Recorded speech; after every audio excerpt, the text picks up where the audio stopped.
to have a look at the effect of a minimum wage on an economy, and in particular at an increase in the minimum wage. And you'll see that I'm looking at the micro and the macro effects. So micro effects, I'd be looking at workers in the market, I'd be looking at the firm sector, and for your macro effects, I'm looking at unemployment, government objectives, real output, inflation, competitiveness, and all of that can be weaved together in a nice macro paragraph. So let's just make sure, I just want to check that you have a good understanding of your diagram. So if, for example, you were looking at an introduction of a minimum wage, you would say it was no minimum wage is this equilibrium, then you put one in, and so there's this unemployment going on, the difference between the supply at that wage and the demand at that wage. And you're talking hopefully about there's some workers who lose their jobs from here to here. Okay, some people keep their jobs and they get this as an increase in their income, and some people join the market but don't get a job and so they end up unemployed. If you're talking about an increase in the minimum wage, then you, for example, put one in as you did in the previous diagram, and then you raise the minimum wage, and you would show the effect on the unemployment here is gone up. It was that, it's now that, and that this is the most important part, what's happening to the demand for labour, I suppose, that some of these people are now going to lose their job between here and here because their firm have to pay them this and their marginal revenue product is only that, and therefore some people will keep their jobs between here and here, all right, and they used to get paid that, they're now paid that. So this wonderful box here is the box of an increase in their income. So that's the diagram you've got to use and explain. Let's move back to the mind map, and I'm going to start off by looking at the micro effects, and we're going to go for the labour market. So the workers in the labour market, as you've just seen, some of them earn a higher wage if they keep their jobs, should be linked to the diagram, but go on to say that raises their living standards, they consume more, their marginal propensity to consume is quite high as well if you've got very low incomes, and so they consume a lot more, and those are often in poverty as well, and so that's an important point. It reduces relative poverty in the country. There's also a ratchet effect where you've got workers who are paid just a little higher than the minimum wage, and they always ask for higher wages too at this point, possibly to keep their differential. So they're also going to get all those wonderful benefits.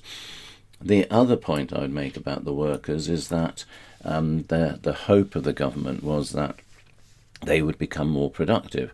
They're more motivated, more incentivized, so they work harder. They try and work harder to keep their jobs because some might be losing them. And also, firms try to raise their workers' productivity, investing in better machinery. And it's one of the two major reasons why the minimum wage was put in the first place, as you'll see in some of the articles I'm going to look at the end. You've also got this idea that there's offsetting that, this is your evaluation if you like, that there's some jobs are lost, there's a contraction of demand. Workers also who do receive the higher wages are going to find that they lose some of their welfare payments. So very often, because workers on quite low wages, they're actually their income is bumped up by the government giving them welfare payments, and because their wage has gone up, they lose those payments. So the income rise isn't as great as it would be. And for those who lose their jobs, then obviously their income is going to fall, their living standards are going to fall. Does depend on the amount that the minimum wage rises by and the PED of labour. So let me just show you that. If here, for example, let me just do another one, if the PED of labour was very inelastic, hopefully you can see that's an inelastic PED of labour, then obviously this one disappears. This is your new output. The number of people keeping their job is quite high. Only a few people lose their job. So you can play around with the diagram if you want, or you can just state that. All right.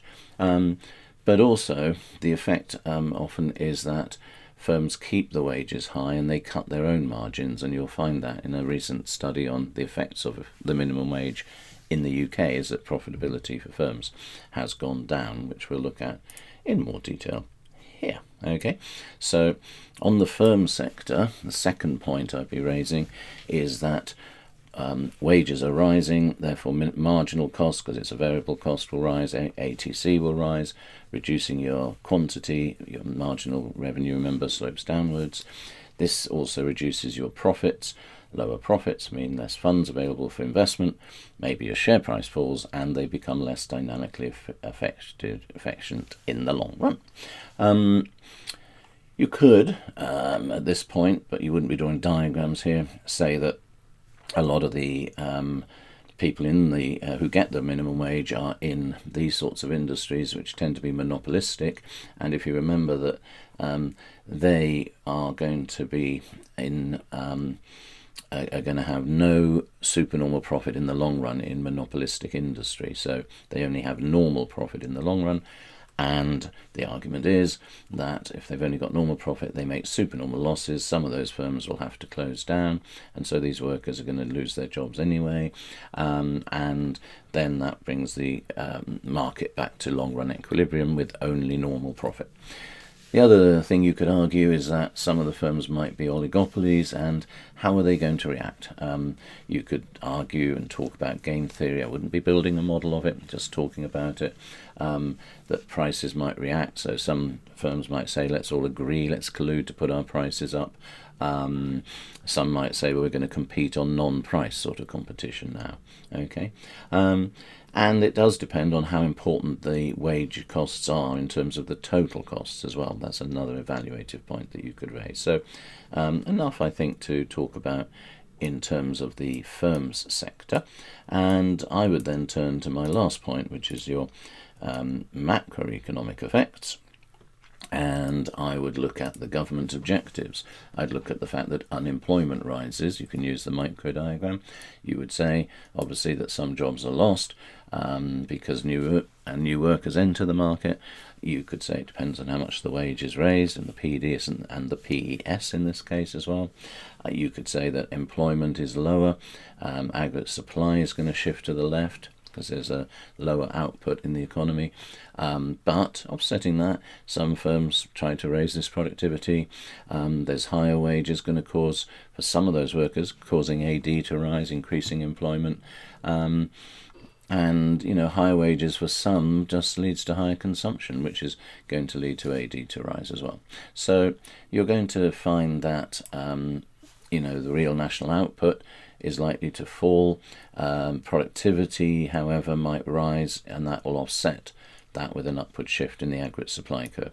So the arguments here, unemployment rises, employment is lower from the diagram. That's going to shift the AS, and then also, because the AS shifts to the left, real national output is going to rise. Fall. So you've got three objectives here you could talk about in one section, if you like, and then some evaluation. However, I think you could also talk about inflation and major concern. Costs have risen, and also for some workers who've got the higher wages, they may increase their consumption. MPC very high, remember. But how important are those wages for the whole economy? So some good stuff about the major macro objectives. You could talk about the fact that income inequality should be reduced, but then say, well, yeah, but there's lots of factors that affect inequality and poverty. And the effect on the government would be one. I would bring in increased government spending on the welfare payments. Unemployment's rising. They're going to get lower corporation taxes as profits fall for firms.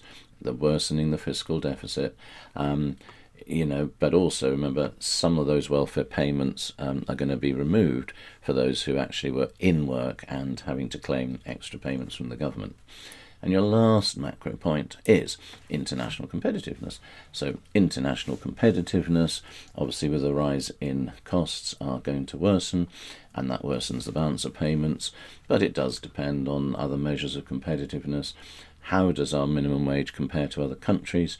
And relative unit labour costs are also affected by productivity and the exchange rate. So if the productivity rises, then it's going to offset those wage costs. So hopefully what you can see, that in terms of the minimum wage, there's lots of information, lots of analysis that you can weave in, but I would bring in three different points: the workers and the consumers, the firms, and the macro effects as well. Now, I just wanted to show you a couple of things. This is the latest report from the Low Pay Commission. You'll find it if you just Google the FT or Low Pay Commission, and it says overall the assessment of the first stage of the national living wage journey is positive. It increases hours, hourly pay, and making the UK's minimum wage one of the highest in the world. So we have a highest minimum wage compared to others, but the key is it did so with minimal effect on employment and hours. In other words, the big issue with the minimum wage was the fear that jobs would be lost, and it looks like they haven't been lost. The impact on income was weaker. As I say, some of those would have lost their benefits. But the success was not costless. Many businesses have said that they have there's trade-offs for workers. Employer surveys suggest that a low rate of profit was the main response. So that's the argument from the firm sector, that they haven't had as much profit, and for some of the smallest ones it raises concerns about the sustainability of this. In other words, you're arguing that maybe there's some monopolistic industries in there. And the next key point really is that they had to cut back investment plans because of the fall in the profit, and the productivity improvements that many believed were necessary to cover the costs of the national living wage proved elusive. In other words, the productivity that they were hoping to get didn't actually happen. All right. Just a quick FT article. You'll see here, this is a May 2022. The policy was started by George Osborne, and it raised the minimum wage twice the rate of the median hours. All right, and it's saying here that it affected more than a third of workers. All right, either directly or indirectly. So directly there were fewer, but indirectly through other people, ratchet effect, getting jobs, and partners of workers, etc. And nearly a third of workers were actually benefiting from it. But as you go down, it's a summary, if you like, of the impact I've just shown you. And I just wanted to go back to show you that when it started, I know this is a 22 article, it was called Bold. George Osborne announced it. His decision was linked to his determination to cut welfare spending. So the argument was that as the minimum wage went in, firms paid higher wages, and then the workers couldn't claim all that welfare spending they did from the government. And the aim was to boost productivity, and certainly the evidence has shown that that has not happened. So hopefully that gives you a good understanding of this wonderful minimum wage and the impact on an economy of a rise in the minimum wage.